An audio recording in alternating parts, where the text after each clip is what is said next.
Sagrada, você pega desde o livro de Gênesis até o livro de Apocalipse, e ela está cheia de advertências a respeito das consequências que a desobediência traz à vida dos filhos de Deus. Desde Gênesis até Apocalipse. Toda desobediência ou transgressão, Paulo disse à igreja, vai receber um justo castigo. Os exemplos se multiplicam aqui na Bíblia. Quem não lembra de Adão e Eva? Por que nós vivemos hoje num mundo tão mau? Por que nós perdemos a regalia de vivermos num paraíso, como iremos viver quando o Senhor Jesus voltar, estabelecer novo céu e nova terra? Qual foi a consequência, qual foi a causa dessa tragédia que se abateu sobre todos nós? A desobediência de Adão. Quem não lembra das consequências que sobrevieram a Davi, quando Davi se torna responsável por uma das páginas mais negras da Bíblia? Vieram consequências terríveis sobre a vida desse homem. Não podemos esquecer de Saul, que começou a desobedecer a Deus, começou a ser indiferente para com Deus, começou a declinar na obediência e perde o reino, e no fim das contas tenta o suicídio, morre num campo de batalha, ele e os seus filhos, diante dos seus inimigos. Será que nós não lembramos de Sansão? Um dos grandes juízes de Israel, um homem cheio da graça de Deus, um homem cheio de poder, cheio do Espírito, e de repente começa a negligenciar Deus, começa a desobedecer a Deus, começa a brincar com a vida espiritual, e o resultado foi trágico para esse homem. Acaba nas mãos dos filisteus, cegam-lhe os olhos, colocam-lhe dentro de um cárcere, ele começa a girar um moinho, fazer um trabalho que só os animais faziam. Os bois é que moviam o moinho, colocam Sansão com a sua força para movê-lo. Então todos esses personagens, muitos outros que tem aqui, receberam de Deus um justo castigo, amargaram consequências extremamente dolorosas na vida. Mas eu quero dizer para cada um de vocês que Deus trouxe aqui nessa noite, que não tem sido diferente nos dias de hoje. Muita gente, meu irmão, fica indiferente às determinações de Deus, às ordenanças divinas. Muita gente desobedece o que Deus manda e sofrem consequências na vida. É a lei da semeadura e da colheita, irmão Geraldo. E tem gente que não acorda para isso, tem gente que não leva a sério isso. Por que eu disse a lei da semeadura e da colheita? Porque Paulo falou isso. Gálatas, capítulo 6. Gálatas, capítulo 6, versículos 6 e 7. Gálatas, capítulo 6, versículos 6 e 7. Mas aquele que está sendo instruído na palavra, faça participante de todas as coisas boas aquele que o instrui.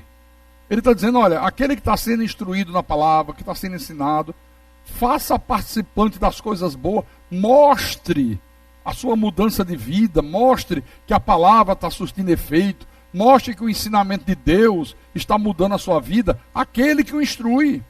Nada é mais gratificante para o pastor do que instruir a igreja e ver a igreja apresentar frutos desse ensinamento, mudanças maravilhosas. Mas no versículo 7 ele diz: não vos enganeis, de Deus não se zomba, pois aquilo que o homem semear, isto também ceifará.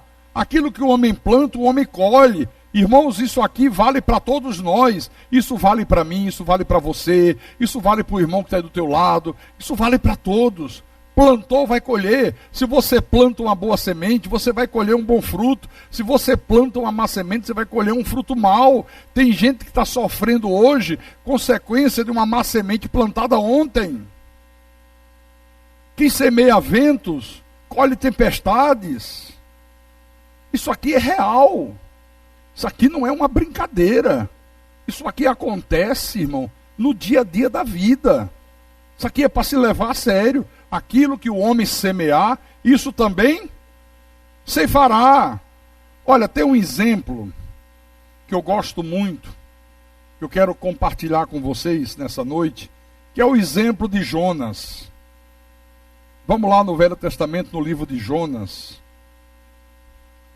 capítulo 1, versículo 1 em diante. Então acompanhe a leitura que o pastor vai fazer. Veio a palavra do Senhor a Jonas, filho de Amitai, dizendo: Dispõe-te, vai à grande cidade de Nínive e clama contra ela, porque a sua malícia subiu até mim. Jonas se dispôs, mas para fugir da presença do Senhor para Tarse. E tendo descido a Jope, achou um navio que ia para Tarse. Pagou, pois, a sua passagem, embarcou nele, para ir com eles para Tarse, para longe da presença do Senhor. Olha que coisa interessante. Irmãos, preste atenção, olhe para o pastor.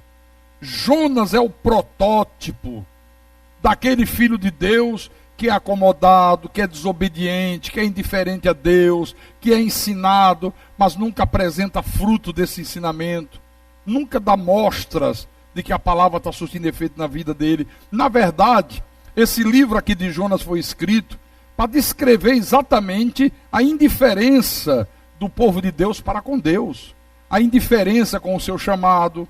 Nós temos o chamado de Deus, nós temos uma vocação. O nosso chamado é para servir. Nós temos uma vocação de servos. Então, esse livro é escrito para descrever a indiferença que a grande parte do povo de Deus tem para com Deus, com o seu chamado, com a sua missão de servo. Veja que Jonas foi indiferente à ordem de Deus. Deus disse: Jonas, dispõe-te, quer dizer, se coloca à minha disposição, faz o que eu te mando, me obedece, vai à grande cidade de Nínive, está aqui, e clama contra ela, prega a minha palavra, anuncia a minha verdade, se coloca à minha disposição. Isso foi uma ordem imperiosa. Quais são as ordens de Deus para nossas vidas? São muitas. Quantas ordens Deus tem dado para mim, Deus tem dado para você? Por exemplo, ide e pregai o evangelho. Você tem pregado o evangelho? Você tem evangelizado a tua casa, a tua família, os teus vizinhos, os teus colegas, pessoas que você encontra no meio da rua, gente que senta do teu lado dentro de um ônibus, no metrô, num trem, que está numa fila de banco. Outra ordem: amai os vossos inimigos e orai pelos que vos perseguem. Você tem feito isso? Você ora pelo teu inimigo? Você ama o teu inimigo? Você ora por aquele que te persegue? Outra ordenança divina: sede santo, como eu sou santo. Você tem procurado viver uma vida de santidade, que no grego é agiasmo. Santidade é agiasmo, né? Temor reverencial, devotamento, dedicação, viver afastado do que é profano. Você tem procurado ser uma pessoa dedicada para Deus, devotada a Deus, dedicada à palavra, devotada à palavra. Você tem procurado viver uma vida afastada daquilo que é abominável aos olhos de Deus. Outra ordem, nós vimos aqui na terça-feira: em tudo dai graças, em tudo seja grato, em todos os momentos demonstre gratidão a Deus. Lembra que eu falei aqui? Só que essa gratidão tem que ser expressa não só com palavras, mas com palavras e com atitudes. Outra ordem: não deixem de congregar. Não é fazer parte de uma igreja, não é fazer parte do hall de membros, como alguns imbecis ensinam aí fora. Quando Paulo falou com os hebreus, não deixe de congregar, ele estava falando com gente que estava na igreja. Judeus, recém-convertidos ao cristianismo. Era uma igreja onde a maioria era de gentios, e alguns judeus, com medo das consequências, porque quando o judeu se convertia ao cristianismo, ele pagava um preço muito caro, os outros judeus perseguiam, ele perdia todas as regalias que ele tinha no seu país. Era uma situação difícil, e alguns iam num culto, não iam no outro, Será que eu vou? Será que eu não vou? Sabe aquela coisa que o cara vai com medo? Será que alguém vai me ver? Será que vão me caguetar? Será que eu vou sofrer consequência? Aí Paulo escreve e diz, não pode ser assim. Não deixe de congregar. No dia que a igreja congrega, no dia que o corpo de Cristo se reúne, os membros desse corpo têm que estar todos juntos. Você tem obedecido essa ordem? Quantos estão agora em casa? E já estão carecas de ouvir Deus falar isso? Quantos? Aí domingo de manhã aparece na igreja. Por isso que Paulo disse aos Gálatas, de Deus não se zomba. No grego essa palavra zomba é mukterizo.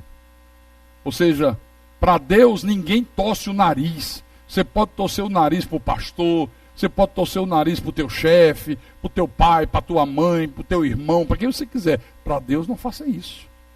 Torcer o nariz naquele sentido que você recebe uma ordem e vai, é ruim que eu vou obedecer. Não tem gente que faz isso? Vou muito fazer. É isso que Paulo diz, de Deus não se zomba, para Deus não se torce o nariz. Outra ordenança de Deus: considerai o meu santo dia digno de honra e o honrai. Você tem considerado o dia do Senhor digno de honra? É aquele dia que você diz, é todo ele dedicado para Deus, eu não assumo compromisso, eu estarei na igreja domingo de manhã, eu estarei na igreja domingo à noite, eu não vou visitar ninguém, eu não vou passear, eu não vou cuidar dos meus interesses, como está escrito na palavra. Isso é ordenança.